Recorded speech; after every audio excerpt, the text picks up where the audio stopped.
So, what do you do when your reputation is under attack? You know, when lies are being spread about you, what's your first move? Today, we're going to dive into an ancient playbook for handling exactly that, written by a king right in the middle of a crisis. I think we all know that feeling, don't we? That sting of the lie, that helplessness you feel watching your character get torn down by someone else's words. It is a uniquely painful experience, for sure. And King David, he was right there. See, Psalm 7 isn't just some beautiful poem. It was written in real time, under this immense pressure.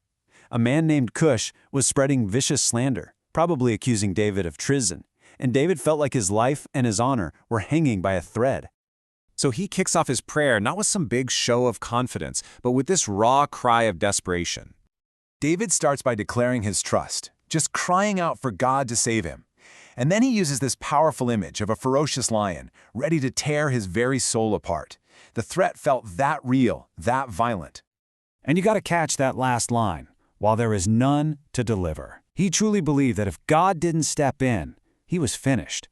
No human court, no army, not even a friend could save him from the damage this lion could do. The stakes were just incredibly high. So David's at rock bottom, right? He's feeling completely helpless. But it's in that moment of desperation that he makes this pivotal choice. He doesn't launch a counterattack or some big PR campaign. Nope. He takes his case to a higher court. And what's really fascinating is that we can see a clear three-step process right there in his prayer. First, he declares his trust in God alone. Second, he makes his appeal based on his own integrity. And third, he boldly asks God to step in and act as the judge.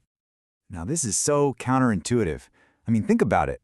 Our first instinct is to defend ourselves, right? To clear our name in the court of public opinion. But David just bypasses that completely. He knows the only opinion that ultimately matters is God's. And by letting go of that need for public vindication, he frees himself from all the anxiety of the fight. And just listen to the incredible confidence here. He's not claiming to be a perfect person, but he is absolutely certain of his innocence on this specific charge. He's so sure of his clear conscience in this one matter that he invites the harshest possible penalty if he's lying. Wow. But here's the thing. This confidence isn't ultimately in himself.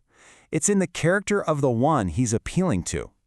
And this is absolutely the key. David's hope doesn't rest on his own flawless record. It rests entirely on God's flawless character. He knows that God is the only truly righteous, truly impartial judge in the entire universe. The psalm then uses this really fascinating Hebrew phrase, that the righteous God trieth the hearts and reins. Now, the heart represented our thoughts, and the reins or kidneys were seen as the seat of our deepest emotions. So it basically means God tests our most hidden motives and feelings. And that is why his judgment is perfect. You see, human judges can only see actions and hear testimony. God sees the heart. He knows the secret envy, the hidden pride, or the genuine integrity that was behind the action. And for someone who's been falsely accused, that is incredibly comforting. Now, because God is a righteous judge, David is totally confident that a fundamental spiritual law is about to take effect. It's like David understood that God has woven a kind of moral cause and effect right into the fabric of the universe. Malice and deceit, they aren't neutral forces. They are inherently self-destructive. You don't have to seek revenge because sin has its own boomerang effect. The psalm gives this incredible picture. It's almost like a cartoon of a person digging a trap for someone else, only to fall right into it themselves.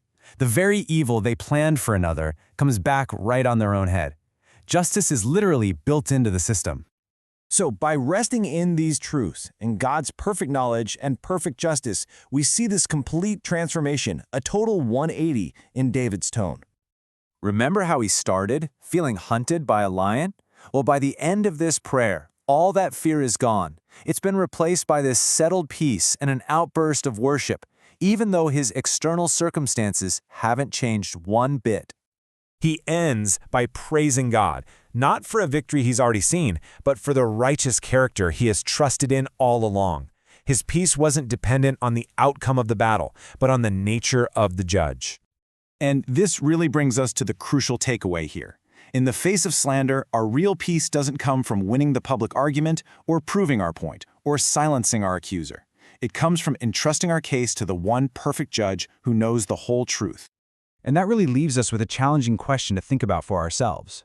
When those lies start to fly, is our first instinct to build a defense for a human audience, or to make an appeal to our righteous God?